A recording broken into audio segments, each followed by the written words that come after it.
메시아가 갈릴레아에서 나올 리가 없지 않은가? 여러분, 요한복음서에 나오는 이 질문, 이게 그냥 단순한 물음 같으세요? 아니에요. 이 한 문장 안에는요, 그 시대 사람들의 아주 단단했던 믿음과 기대, 그리고 그게 무너졌을 때 느꼈을 엄청난 혼란, 그 갈등이 그대로 녹아 있습니다. 자, 오늘은 바로 이 질문 속으로 한번 깊이 들어가 보려고 합니다. 예수님의 정체를 두고 그야말로 엄청난 논쟁이 벌어집니다. 어떤 사람들은 예수님의 말씀 한마디, 행동 하나를 보고 아, 저분은 진짜 예언자다. 우리가 기다리던 메시아다 라고 믿었죠. 그런데 또 다른 사람들은요? 딱 한 가지. 그분이 갈릴레아 출신이라는 그 이유 하나 때문에 아주 단호하게 고개를 저었던 겁니다. 바로 이겁니다. 이게 바로 그들의 확신이었어요. 당시 사람들이 목숨처럼 믿었던 성경에 따르면 메시아는 위대한 다윗 임금의 후손이어야 했고 바로 그 다윗이 살았던 베들레헴 땅에서 나와야만 했습니다. 이건 그냥 머리로 아는 지식이 아니었고요. 그들의 오랜 희망 그 자체였죠. 그런데 눈앞에 나타난 예수님은 갈릴레아 사람이라니 아마 세상이 뒤집히는 듯한 그런 혼란을 느꼈을 겁니다. 그래서 사람들 마음이 정확히 이렇게 딱 둘로 갈라진 겁니다.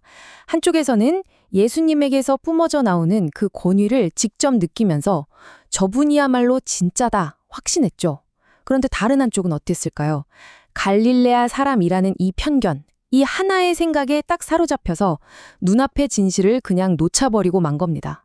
군중이 혼란스러워하는 것도 물론 큰 문제였지만 정말로 넘기 힘든 벽은 따로 있었습니다. 바로 당시의 종교 지도자들이었죠. 그들은 율법이라는 아주 두꺼운 벽 뒤에 숨어 있었어요. 자신들이 누구보다 잘 안다고 자부했던 바로 그 지식의 벽 말입니다. 근데 여기서 말하는 율법은 그냥 법 조항 몇 개가 아니고요. 그들의 모든 것, 삶과 신앙 전체를 떠받치는 신성한 기둥 같은 거였습니다.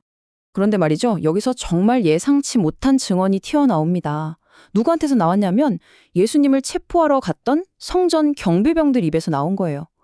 임무를 받고 갔던 사람들이 입문을 까맣게 잊고 빈손으로 돌아와서는 이렇게 말하는 겁니다. 저분처럼 말하는 사람은 지금까지 한 번도 본 적이 없습니다. 아무런 편견 없이 그분의 말씀을 직접 듣고 그냥 완전히 압도당해 버린 거죠. 이보다 더 솔직하고 객관적인 증언이 또 있을까요? 자, 이렇게 순수하게 감동해서 돌아온 경비병들의 말에 지도자들은 뭐라고 했을까요? 논리적으로 반박했을까요? 전혀요. 그들의 반응은 딱 이거였습니다. 저주와 경멸. 자기들 생각에 동의하지 않으면 율법도 모르는 저주받은 것들이라고 그냥 낙인을 찍어버리는 거죠. 이게 바로 마음이 굳게 닫힌 사람들의 전형적인 모습입니다. 바로 그 험악한 분위기 속에서 한 사람이 조용히 하지만 아주 단호하게 목소리를 냅니다. 바로 니코데모였어요. 그는 율법의 가장 기본적인 원칙, 정말 상식적인 이야기를 꺼냅니다. 아니, 우리 율법이 일단 당사자 말을 들어보고 뭘 하는지 알아본 다음에 판단하라고 되어 있지 않습니까? 하고 말이죠. 하지만 이렇게 합리적이고 정당한 지적에도 지도자들의 마음은요, 정말 꿈쩍도 안 했습니다. 그들은 니코데모의 말을 그냥 무시해버려요. 갈릴레아에서는 예언자가 나온 적이 없다는 또 다른 편견으로 그냥 덮어버리죠. 바로 이 순간 모든 게 명확해집니다. 아, 이 사람들에게 중요한 건 진실이나 정의가 아니구나. 오직 자신들의 권위, 자신들의 편견을 지키는 것, 그게 전부였던 겁니다. 그런데 여러분, 이렇게 하느님의 진실을 전하는 사람이 권력자들에게 핍박받는 모습, 이게 성경에서 처음 있는 일이 아니었습니다. 성경을 조금만 더 깊이 들여다보면 아주 익숙한 그림자 하나를 발견하게 되거든요. 바로 예레미야 예언자의 이야기입니다. 그 역시 예수님과 너무나 비슷하게 딱 하나, 하느님의 말씀을 정직하게 전했다는 그 이유만으로 동족 지도자들에게 엄청난 미움을 받고 온갖 박해에 시달려야 했습니다. 예레미야는 자신의 처지를 이렇게 표현했어요. 도살장으로 끌려가는 순한 어린 양 같다고요.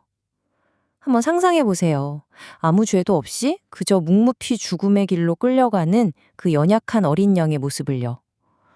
이건 억울하게 고난받는 예레미야 자신의 모습이기도 했지만 동시에 훗날 우리 모두를 위해 십자가를 지실 예수 그리스도의 모습을 미리 보여주는 정말 생생한 예고편 같았습니다. 그렇다면 그 가슴 찢어지는 고통 속에서 예레미야는 뭘 했을까요? 복수를 했을까요? 아니었습니다.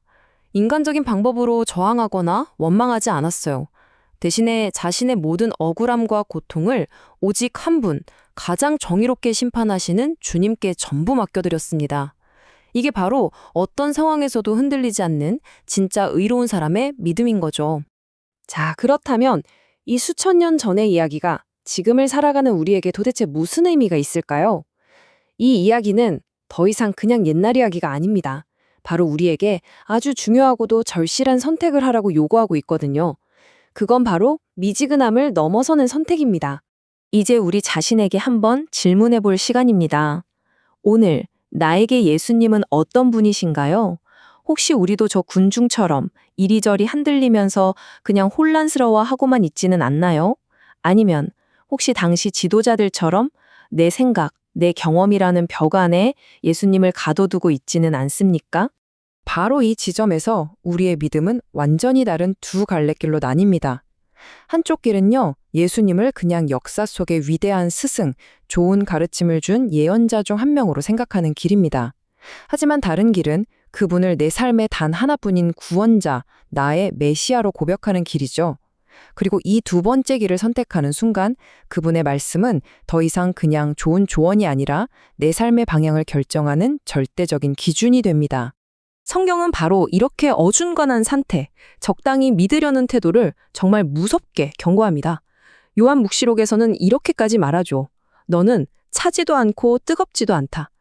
여기서 말하는 이 미지근함이란 건 구원에 대한 뜨거운 열정도 없고 그렇다고 세상을 향해 완전히 차갑게 등 돌리지도 못하는 영적으로 가장 힘없고 위험한 상태를 말하는 겁니다. 그리고 이 미지근한 신앙은 결국 이런 모습으로 나타나게 됩니다. 세상이 주는 편안함을 잃기 싫어서 불편한 진실은 애써 외면하고 내 삶이 조금이라도 힘들어질까봐 그리스도를 내 삶의 주인으로 모시기를 주저하고 결국엔 생명력이라고는 하나도 없는 죽음과도 같은 거짓 평화에 안주하게 되는 거죠.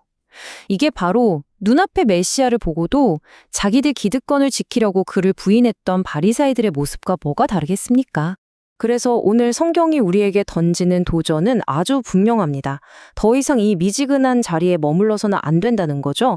세상의 가치와 하느님의 진리 사이에서 결단하고 용기를 내서 온전히 하느님의 뜻을 따르는 의로운 삶을 선택하라는 강력한 초대인 셈입니다. 예수님께서는 세상에 불을 지르러 왔다고 말씀하셨습니다. 그렇다면 우리가 마지막으로 스스로에게 던져야 할 질문은 바로 이것입니다. 오늘 나의 안일함을 깨우고 나의 이 미지근함을 불태워버리고 내 삶 전체를 하느님을 향한 사랑으로 활활 타오르게 할 그 진리의 불꽃은 과연 무엇입니까? 그 불꽃을 발견하고 우리의 삶을 온전히 내어드리는 것, 그것이야말로 오늘 우리에게 주어진 가장 위대한 소명이 아닐까 생각합니다.